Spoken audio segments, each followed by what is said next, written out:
باللہ من الشیطان الرجیم بسم اللہ الرحمن الرحیم الحمدللہ رب العالمین والصلاة والسلام علی سید الانبیاء والمرسلین وخاتم النبیین۔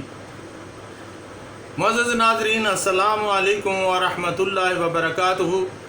جاذب پبلیکیشنز میں خوش آمدید۔ میں محمد سعید جاذب آپ کی خدمت میں عرض کر رہا ہوں۔ ناظرین، آج کی نشست میں خصوصی طور پر آقا دو عالم صلی اللہ علیہ وسلم کی ذات اقدس کے بارے میں ذکر ہوگا۔ آپ ختم المرسلین ہیں، تمام انبیاء و رسل میں سے آخری نبی اور تمام انبیاء و رسل کے سردار، یعنی نبی اکرم صلی اللہ علیہ وسلم کی ذات اقدس کو وہ مرتبہ حاصل ہے جو اس سے پہلے کسی نبی کو نہیں ملا، اور تمام انبیاء پر آپ صلی اللہ علیہ وسلم کی ذات اقدس کو فوقیت عطا فرمائی گئی ہے۔ لیکن آگے چلنے سے پہلے ناظرین، آقا دو عالم صلی اللہ علیہ وسلم کی خدمت میں درود پیش کرنا ضروری ہے۔ اللہم صلی علی سیدنا و مولانا محمد نبی الامی وعلی آلہ و اصحابہ و اتباعہ و بارک وسلم۔ اے اللہ، درود بھیج ہمارے سردار اور ہمارے آقا محمد صلی اللہ علیہ وسلم، امی نبی، اور ان کی آل پر اور ان کے صحابہ پر اور ان کی اتباع کرنے والے سب پر، اور ان کو برکت عطا فرما اور سلامتی عطا فرما۔ ناظرین، یہ جو درود میں نے پڑھا ہے یہ درود جمعہ کہلاتا ہے۔ اس کی فضیلت آپ کی خدمت میں عرض کر دوں کہ حضرت سہیل بن عبداللہ رضی اللہ تعالیٰ عنہ، حضرت عبیرہ، حضرت ابو ہریرہ رضی اللہ تعالیٰ عنہ فرماتے ہیں کہ رسول اللہ صلی اللہ علیہ وسلم نے فرمایا کہ جمعہ کے دن عصر کی نماز کے بعد اپنی جگہ سے اٹھنے سے پہلے 80 مرتبہ یہ درود شریف پڑھا جائے تو 80 سال کے گناہ معاف ہوں گے اور 80 سال کی عبادت کا ثواب نامہ اعمال میں لکھ دیا جائے گا۔ یعنی ناظرین، یہ حدیث جو ہے یہ طبرانی شریف میں درج ہے۔ ناظرین، غالب نے چند اشعار کہے ہیں۔ جلوہ اول کے حق برخیش کرد، مشعل نور محمد پیش کرد، شد عیاں زاں نور در بزم ظہور، ہر چہ پنہاں بود از نزدیک و دور۔ اللہ تعالیٰ نے خود پہلی تجلی فرمائی تو اس سے نور محمدی صلی اللہ علیہ وسلم کی شمع روشن ہوئی، جس کے نور سے نزدیک و دور کی ہر چھپی ہوئی شے بزم ظہور میں ظاہر ہو گئی۔ یعنی ناظرین، یہ تھے عقیدت کے چند پھول۔ ناظرین، اللہ تعالیٰ نے قرآن مجید میں پارہ نمبر 3 ہے سورہ آل عمران، آیت نمبر 81 میں ارشاد فرمایا ہے، وَإِذَا أَخَذَ اللَّهُ مِيثَاقَ النَّبِيِّينَ لَمَا آتَيْتُكُم مِّن كِتَابٍ وَحِكْمَةٍ ثُمَّ جَاءَكُمْ رَسُولٌ مُّصَدِّقٌ لِّمَا مَعَكُمْ لَتُؤْمِنُنَّ بِهِ وَلَتَنصُرُنَّهُ قَالَ أَقْرَرْتُمْ وَأَخَذْتُمْ عَلَىٰ ذَٰلِكُمْ إِصْرِي قَالُوا أَقْرَرْنَا قَالَ فَاشْهَدُوا وَأَنَا مَعَكُم مِّنَ الشَّاهِدِينَ فَمَن تَوَلَّىٰ بَعْدَ ذَٰلِكَ فَأُولَٰئِكَ هُمُ الْفَاسِقُونَ۔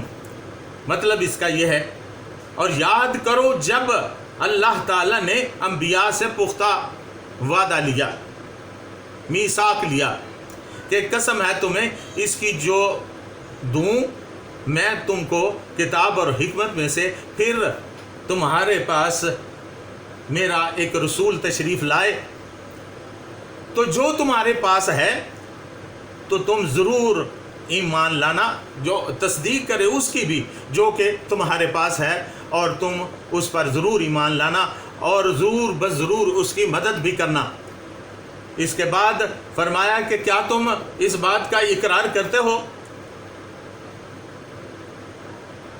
اور میری اس بات کا بوجھ کی بھاری ذمہ داری اپنے اوپر لیتے ہو؟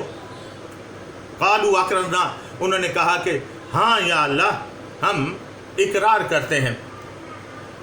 قال فاشهدوا وانا معكم من الشاہدین، پھر اللہ تعالیٰ نے فرمایا تو پھر اس بات پر، اس وعدے پر، اس میثاق پر گواہ رہنا اور میں بھی تمہارے ساتھ گواہوں میں شامل ہوں۔ فمن تولی بعد ذلک فاولئک هم الفاسقون، اور جو کوئی پھرے گا اس وعدے سے تو وہی فاسقوں میں سے ہوگا۔ یعنی یا تو میں اللہ پھر جاؤں یا تم نبی پھر جاؤ، اور یہ دونوں ناممکن تھے۔ ناظرین اس کی بات آگے چل کر کروں گا۔ میں آپ کی خدمت میں چند باتیں رکھنا چاہتا ہوں۔ پہلی بات تو میں یہ بات بتا دوں کہ میثاق 3 دفعہ ہوا ہے۔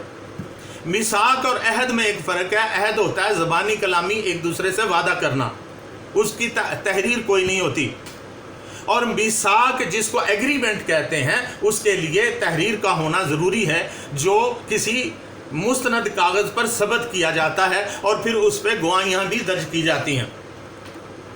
تو اللہ تعالیٰ نے 3 طرح کے میثاق کیے ہیں۔ ایک میثاق توحید کہلاتا ہے جو اللہ تعالیٰ نے تمام مخلوق کے ساتھ کیا، تمام مخلوق کو۔ الست بربکم، آپ عہد الست بھی اس کو کہتے ہیں، کہ اللہ تعالیٰ نے میدان عرفات کے اندر تمام مخلوق حضرت آدم علیہ السلام سے لے کر قیامت تک آنے والی تمام نسلوں کو اکٹھا کیا، ان کو جسم سمیت حضرت آدم علیہ السلام کی پشت سے نکالا اور پھر ان سے عہد لیا، وعدہ لیا کہ کیا تم مجھے اپنا رب مانتے ہو؟ تو سب نے کہا، جن میں ہم بھی موجود تھے، ہم نے کہا کہ یا اللہ ہم آپ کو خدا مانتے ہیں، رب مانتے ہیں۔ تو پھر اللہ تعالیٰ نے کہا کہ پھر دیکھنا جو کچھ میں حکم دوں گا تجھے اس پر عمل کرتے رہنا۔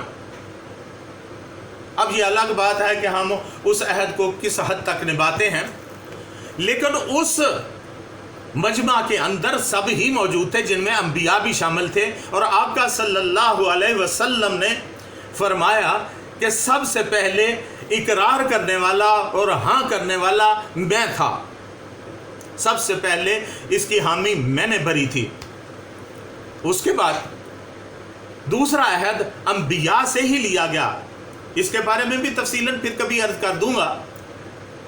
انبیاء سے ان کے نبوت کے بارے میں یہ عہد لیا گیا، جسے حلف بھی کہتے ہیں۔ جیسا کہ آج کل اسمبلیوں میں جب وزیر مقرر ہوتے ہیں تو وزراء سے اسمبلی کے اندر عہد لیا جاتا ہے، حلف لیا جاتا ہے، ویسا حلف نبوت کا انبیاء سے لیا گیا۔ اور تیسرا عہد یہ ہے جسے عہد رسالت کہتے ہیں، جسے میثاق رسالت بھی کہتے ہیں۔ ناظرین ذرا سوچئے، ایک نقشہ آپ کی خدمت میں پیش کر رہا ہوں۔ 1,24,000 کم و بیش انبیاء اکٹھے ہیں، مجمع ہے، بیٹھے ہوئے ہیں، رب کے حکم کا انتظار کر رہے ہیں، اور اللہ تعالیٰ ان کو فرماتا ہے، اے میرے انبیاء، تم میں سے تمہارے بعد، تم میں سے ہر ایک کے بعد، یعنی آخری نبی کے بعد، یعنی حضرت عیسیٰ علیہ السلام کے بعد ایک نبی آئے گا، تو تم اس وقت اس کو ماننا بھی اور مدد بھی کرنا۔ علماء نے یہاں پہ 2 الگ الگ تفصیلات ان کی پیش کی ہیں۔ ایک تو یہ کہا ہے کہ ہر نبی کو یہ حکم ہے کہ وہ آنے والے نبی کے بارے میں اپنی امت کو بتائے اور یہ کہے کہ آنے والا نبی کون ہوگا اور ان کی تصدیق بھی کرے اور ان کی مدد بھی کرے۔ لیکن دوسرا معنی یہ ہے کہ سب نبیوں نے ایک ساتھ وعدہ کیا کہ اے اللہ، ہم آپ جو کہہ رہے ہیں ہم اس کو مانیں گے، اور جو نبی آئے گا آخر میں اس کی نبوت کو بھی تسلیم کریں گے اور ان کی ضرورت پڑنے پر مدد بھی کریں گے۔ اب سوچئے کہ معراج کا وقت ہے، آقا صلی اللہ علیہ وسلم سفر کر کے بیت المقدس پہنچتے ہیں، وہاں پہ تمام انبیاء حضرت آدم علیہ السلام سے لے کر حضرت عیسیٰ علیہ السلام تک جمع ہیں، اور آقا دو عالم صلی اللہ علیہ وسلم کی سواری پہنچتی ہے۔ حضرت جبریل امین علیہ السلام آقا دو عالم صلی اللہ علیہ وسلم کا ہاتھ پکڑ کر مصلی امامت پر کھڑا کر دیتے ہیں، اور تمام انبیاء حضرت آدم علیہ السلام سے لے کر حضرت عیسیٰ علیہ السلام تک پیچھے صف بندی کر لیتے ہیں، اور آقا دو عالم صلی اللہ علیہ وسلم کی امامت میں نماز ادا کرتے ہیں۔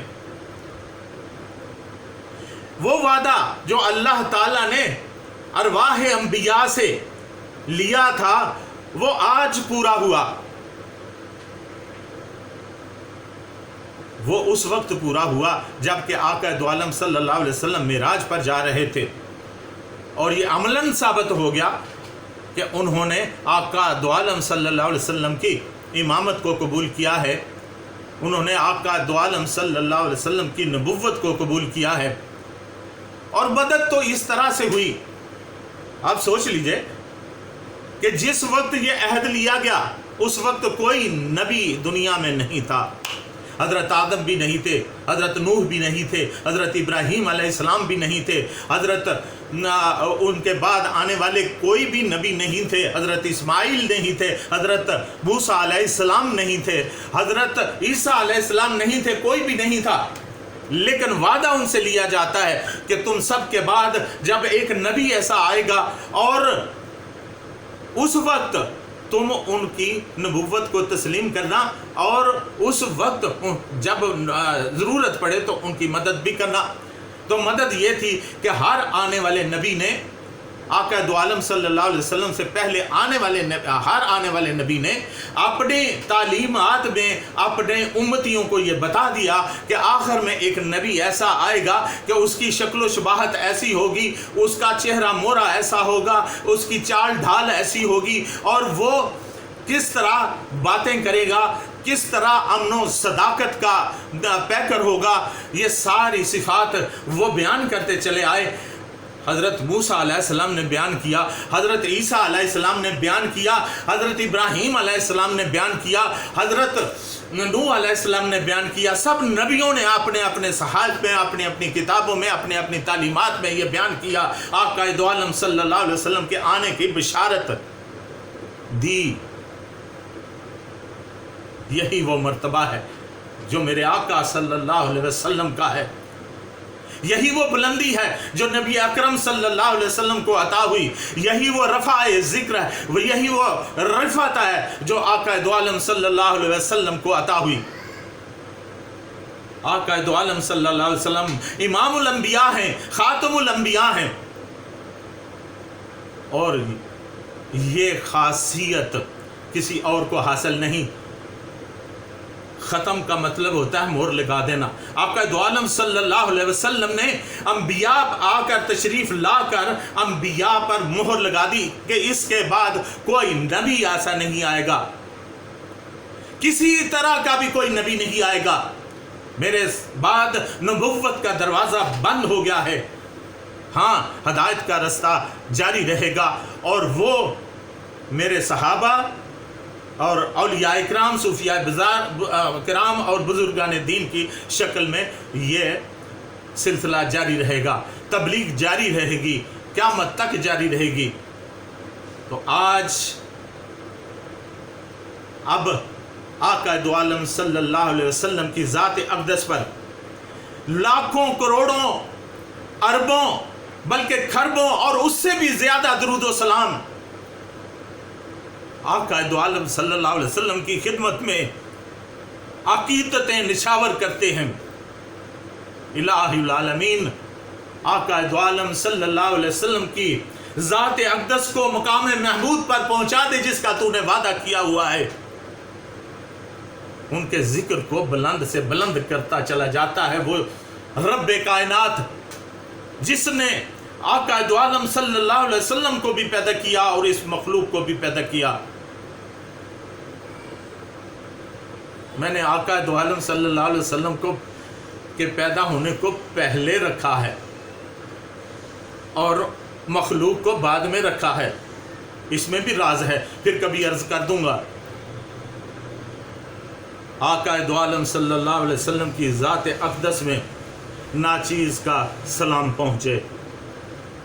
کاش کہ آقا دو عالم صلی اللہ علیہ وسلم کے پاس میرا نام لیا جائے، آپ کا نام لیا جائے، میں بول رہا ہوں آپ سن رہے ہیں اور فرشتہ کہے یا رسول اللہ صلی اللہ علیہ وسلم فلاں جگہ سے محمد سے اجازت بول رہا تھا اور سننے والے سن رہے تھے، آپ کا ذکر سن رہے تھے، یا رسول اللہ صلی اللہ علیہ وسلم قبول فرما لیجئے۔